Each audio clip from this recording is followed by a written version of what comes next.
حضور کی اس بات کو کہ یہ میری بیٹی ہیں امام حسن اور امام حسین علیہ السلام, ان کے اوپر تھوڑا بہت سا فرمائیں. شکریہ سر, آپ سب کو اللہ. اگر میں غلط نہیں ہوں تو ڈاکٹر علی, نہیں یہ محسن محسن صاحب, جی محسن, جی جی جی نمستے.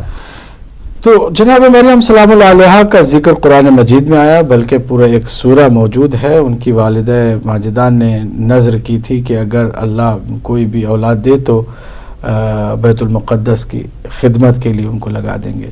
اتفاق سے اللہ نے بیٹی عطا کی. یہ خود اس بات کی دلیل ہے کہ اللہ سبحانہ وتعالیٰ جب اپنی رحمتوں کو جوش میں لا کر رحمتوں سے کائنات کو نوازنا چاہتا ہے تو وہ بیٹی ہی عطا کرتا ہے. چنانچہ جناب مریم کو انہوں نے وہاں کے لیے خادمہ کے طور پر رکھا. یہاں پر سیدہ سلام اللہ علیہا کا خود وجود مبارک مسجد کے ساتھ, مسجد کے صحن میں موجود ہے. سارے دروازے بند کرا دیے گئے اللہ کے حکم سے جو مسجد کی طرف کھلتے تھے. صرف ایک دروازہ جو بی بی سلام اللہ علیہا کا تھا, اس کو اللہ کے حکم سے نبی مکرم نے اسی طرح کھلا رکھا جس طرح سے کھلا تھا. نہ تنہا ایسا ہوا بلکہ ان سے مسجد کی خدمت لینے کی بات تو چھوڑیے, صبح کے وقت فجر کی نماز سے پہلے جب تک سید سرکار دو عالم صلی اللہ علیہ وسلم زندہ تھے, ہر فجر کی نماز سے پہلے دروازے بطول پر جاتے تھے سلام اللہ علیہا, اور جا کر کے ہاتھ رکھتے تھے, رکھ کر کے کہتے تھے السلام علیکم یا اہل بیت النبوہ. جی السلام علیکم, کون سے؟ وعلیکم السلام, سید سفیر حسین نقوی کے ماتم شفیع صاحب, السلام علیکم. وعلیکم السلام صاحب, پیر مولا علی مدد. کیا حال چال ہے؟ شکر الحمدللہ, ٹھیک ٹھاک. عام فاطمیہ کے حوالے سے کردار فاطمہ, شان فاطمہ پر پروگرام ہے, کوئی سوال؟ جی ہاں بالکل میں پروگرام دیکھ رہا ہوں اور تمام میں اتفاق حاصل کر رہے ہیں. مولا آپ کی توفیقات میں اضافہ فرمائے. آپ جیسے نورانی چہرے بہت ہی دل کو پرسکون محسوس ہوتا ہے. مولا آپ کو شاد و آباد فرمائے. میری آپ سے ایک چھوٹی سی گزارش ہے کہ آپ کی لائن ڈراپ ہو کی. جی قبلہ. تو عرض کر رہا تھا کہ سرکار دو عالم جاتے تھے اور لگاتار سلام کرتے تھے اور پھر آیت تطہیر کی تلاوت کرتے تھے. تو سیدہ سلام اللہ علیہا کے لیے جو مقام ہے, اب ایک ضمنی طور پر چونکہ جناب مریم کا انہوں نے ساتھ میں ذکر کیا, تو میں عرض کر دوں کہ قرآن مجید میں واضح طور پر سیدہ سلام اللہ علیہا کے نام پر کوئی سورہ نہیں ہے, لیکن جناب مریم کے نام پر ہے, ان کا پورا ذکر موجود ہے. ایسا کیوں ہے؟ فرمایا کہ اس لیے ہے کہ جب چند فضیلتوں کی بنیاد پر اللہ کے یہاں جناب مریم کا یہ مقام بتایا گیا ہے, تو اس کی بھی آقازادی, اس کی بھی شہزادی جناب سیدہ سلام اللہ علیہ, تو ان کی کتنی عظمت ہے اس کو سمجھنے میں آسانی ہو جائے گی.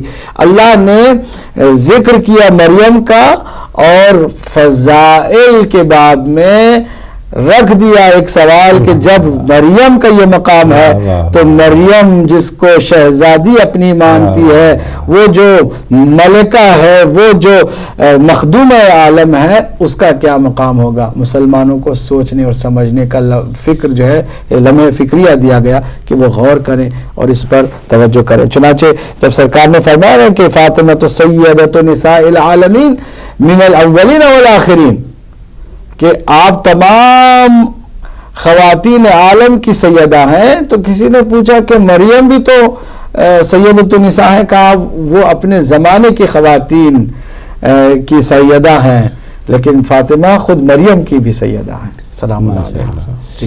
جی علامہ صاحب, ڈاکٹر صاحب نقوی صاحب نے یہ سوال کیا ہے کہ ہر چیز کے پیچھے کوئی سوچ, کوئی تھاٹ, کوئی فکر ہوتی ہے, تو یہ احباب تو شروع سے ہی اپنا سب کچھ دے دیا کرتے تھے, تو یہ جو باغ فدق چھینا گیا, باغ فتق چھینا گیا, اس کے پیچھے تھاٹ کیا تھا, سوچ کیا تھے؟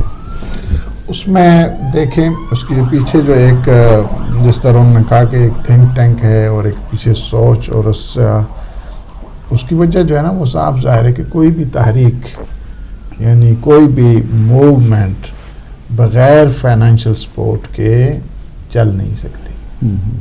یعنی اگر اس کو آپ یہ دیکھا جائے کہ مالی اگر امداد نہیں ہوگی تو وہ تحریک نہیں چل پائے گی نا. ایک جو بالخصوص مستقل ایک عمل ہے، تبلیغی میدان ہے، اس کے لیے تو مسائل ہوا کرتے ہیں.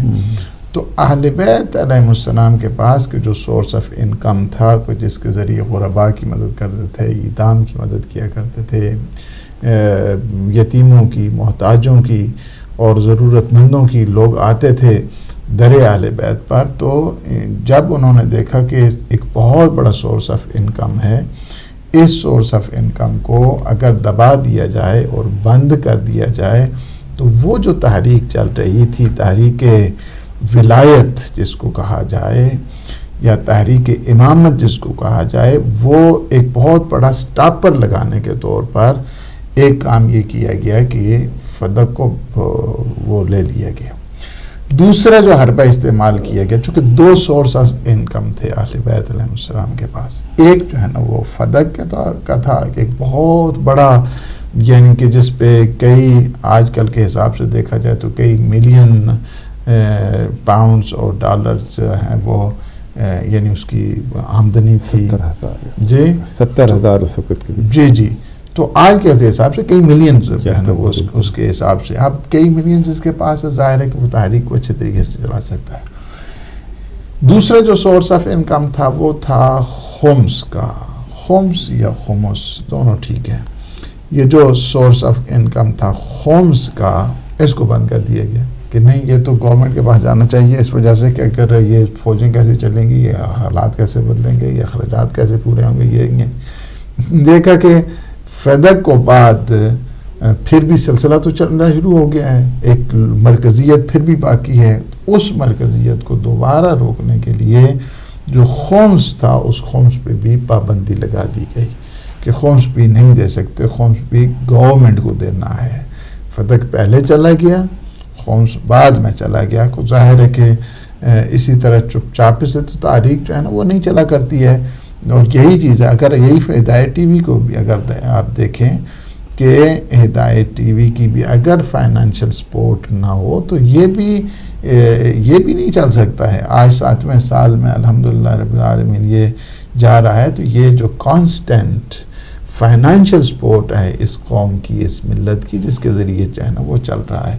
دوسرا کیا تھا کہ جو خمس کا نظام تھا، خمس کے نظام کو جو ہے نا روکا گیا. حقیقت میں بنو امیہ کی دو بڑی سازشیں رہی ہیں اہل بیت کے خلاف.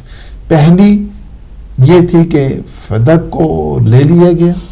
دوسری یہ تھی کہ خمس کے اوپر جو ہے نا وہ پابندی لگا دی گئی. آج اگر شیعہ بھی ہے اور خمس کو بھی نہیں دیتا اور اس کے بعد دعویٰ کرتا ہے کہ میرا شمار جو ہے نا محبان سیدہ سے ہے، شیعان سیدہ سے میں ہوں، تو اس کو حقیقت میں نہیں.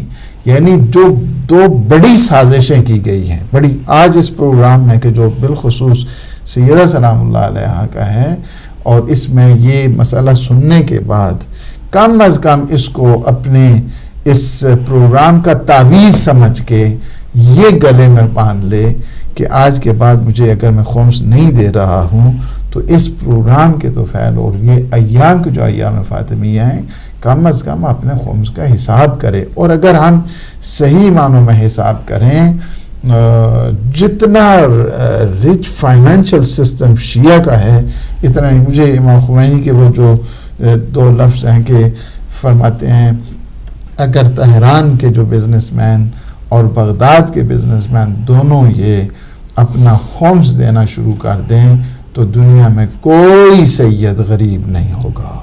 یعنی کوئی دنیا میں، چونکہ ہم جو اپنے واجبات ہیں اس واجبات کی طرف نہیں جا رہے ہیں. تو یہ ایک بہت بڑا جو سورس آف انکم تھا، خمس کا پابندی لگائی ہے بنو امیہ نے. تو یعنی کیا ہے کہ جو خمس جنہوں نے پابندی لگائی خمس پہ، ان پہ کیا کیا ہونا چاہیے، اور جو جان بوجھ کر خمس نہ دے اس پہ کیا ہونا چاہیے، یہ تو انسان کو خود اس بارے میں خود فیصلہ کرنا ہوگا کہ ہماری کون سی لائن ہے، ہماری لائن وہ ہے کہ جو اہل بیت علیہ السلام نے جس کی طرف ہمیں متوجہ کیا ہے یا وہ جو دوسری طرف ہے. تو لہٰذا ایک جو محبان سیدہ سلام اللہ علیہ میں یہ ایک کوالٹی ہونی چاہیے، وہ یہ ہے کہ ادائیگی خمس کرے. السلام علیکم، کون صاحب کہاں سے؟ وعلیکم السلام جی، مظفر نقوی ناروے سے بات کر رہے ہیں. مظفر صاحب کیا حال ہیں؟ مولا کا کرم ہے شاہ صاحب آپ کو، قبلہ ڈاکٹر غلام حسین ندیر صاحب کو اور قبلہ سید عباس عابدی صاحب کی خدمت میں ایام فاطمیہ کی تعزیت پیش کرتا ہوں. ماشاءاللہ ہمیشہ کی طرح آپ بڑے احسن انداز میں سیدہ سلام اللہ علیہ کے فضائل پر روشنی ڈال رہے ہیں. اور ڈاکٹر صاحب نے کیا بہترین نقطہ بیان فرمایا ہے، جس میں رضی اللہ کی ڈگری لینی ہو تو جناب سیدہ سلام اللہ علیہ کو راضی کرے. ماشاءاللہ جزاک اللہ. میں بی بی کے حضور چند اشعار تحت اللفظ میں ہدیہ کرنا چاہتا ہوں. بسم اللہ کیجیے. درود کریں. اللہم صلی علی محمد و آل محمد وعجل فرجہم. فکر انسان کی نہ پہنچے گی جہاں ہے فاطمہ، ہے فلک جس کی زمین وہ آسماں ہے فاطمہ. باپ ختم المرسلین، شوہر امام المتقین، عصمتوں کے دائرے کے درمیان ہے فاطمہ. کر دیا رد حسنونا والوں نے دعویٰ فدق، یہ نہیں سوچا کہ قرآن کی زبان ہے فاطمہ. سبحان اللہ، ماشاءاللہ. ہے نماز نصرت دین کی اقامت مرتضیٰ، مصطفیٰ نیت ہے اور اس کی ادا ہے فاطمہ. بہت شکریہ. بہت خوبصورت، ماشاءاللہ. ہمارے پاس اب 5-4 ہی منٹ باقی رہ گئے ہیں، تو قبلہ میں آپ کی طرف چلتا ہوں. میرے پاس نقوی صاحب کا بھی سوال ہے اور اجاز کربلائی صاحب کا بھی سوال ہے. تقریباً ملتا جلتا ہی سوال ہے کہ بلکہ اجاز کربلائی صاحب اور محسن صاحب کا ملتا جلتا سوال ہے کہ سورہ توحید میں کف ہیں فاطمہ، اور جو فاطمہ کف ہیں ان کے دروازے کو جلایا گیا، اور ساتھ ہی وہ کہہ رہے ہیں محسن صاحب کے جو بیٹے حسن و حسین ہیں، ٹھیک ہے مان لیا کہ رسول خدا کے بعد علی کو تو نہیں دیا گیا، پہچانا نہیں گیا، بہت ساری تعویلات ہیں، تو حسن اور حسین تک آتے ہوئے تو ہر چیز کلیئر تھی، پھر بھی انہیں خلافت نہیں دی گئی. حقیقت یہ ہے کہ جن کو خود رسول اکرم صلی اللہ علیہ وآلہ وسلم سے عناد تھا اور سرکار کی ہیبت کی وجہ سے اس کو ظاہر نہ کر سکے، انہوں نے اس عناد اور کینے کو اہل بیت اطہار پر اتارا اور ظاہر کیا.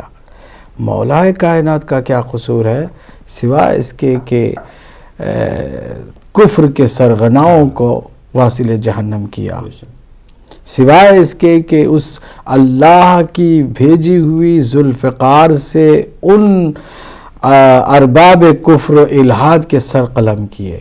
کیا قصور ہے، اور وہ بھی اپنی ذات کے لیے تو علی نے کچھ کیا ہی نہیں سلام اللہ علیہ.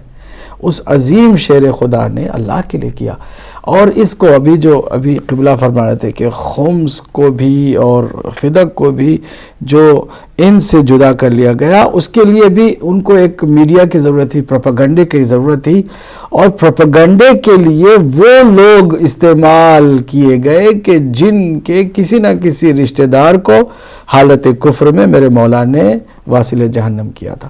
ان کو اکٹھا کیا گیا اور ان کے بہانے کہ بھئی یہ نہیں چاہتے ہیں کہ ان کے کسی رشتہ دار کے قاتل کو حکومت ملے، لہٰذا ہم مجبور ہیں. مولا کائنات کو اس طرح کارنر کیا گیا.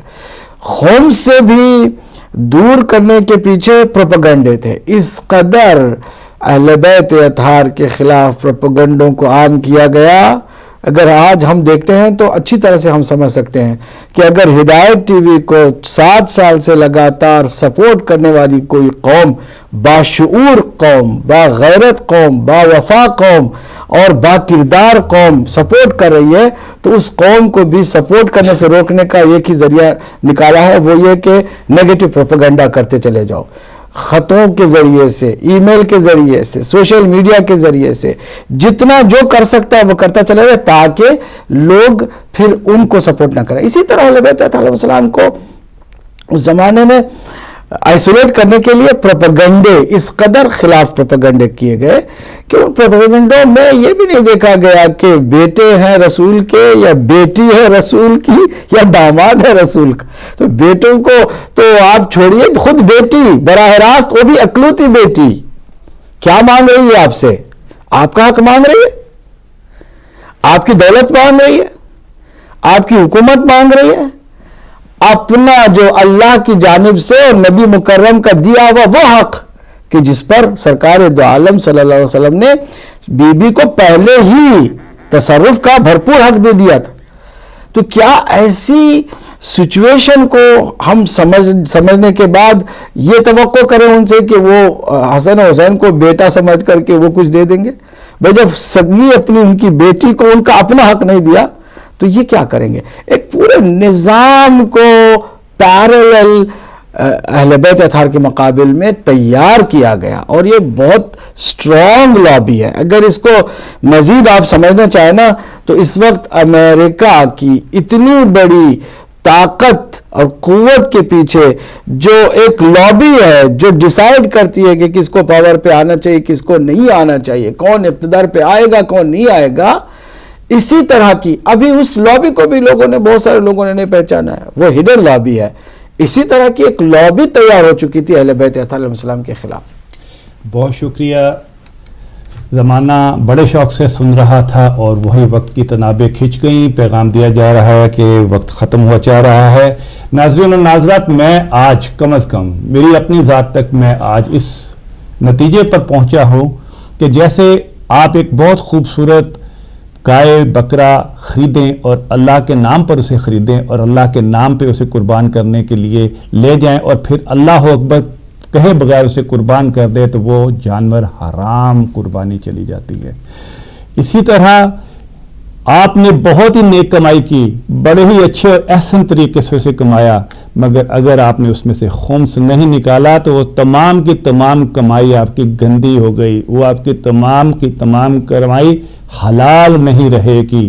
اور یہی بنو امیہ کی کوشش تھی کہ کسی نہ کسی طریقے سے لوگوں کی کمائی کو حرام قرار دے دیا جائے، حرام بن جائے، تاکہ پھر شیطان ان کے اوپر حملہ کرے اور وہ اہل بیت اطہار کے کسی بھی پروگرام شریعت کو یا ان کو فالو نہ کر سکیں اور غلیظ پروپیگنڈے میں اور اپنے آپ کو غلاظت میں مبتلا کر دیں. تو ناظرین و ناظرات، آج جو جہاں بھی مومن ہے وہ یہ سمجھ لے کہ اگر اس کے دل میں یہ بات امڑ کر آتی ہے یا اسے کوئی یہ کہتا ہے، چاہے وہ کتنا ہی علی کرنے والا ہی کیوں نہ ہو، اور وہ صبح سے لے کے شام تک کالے کپڑے پہن کر اور بہترین زنجیر زن ہو اور ساری زندگی وہ ایمان کے غم میں پیدل ننگے پاؤں پھرے، مگر اگر وہ یہ کہے کہ خمس نہیں دوں گا اور خمس نہیں دیتا تو سمجھ لے اس نے اپنا تمام عبادت کو حرام کر لیا ہے.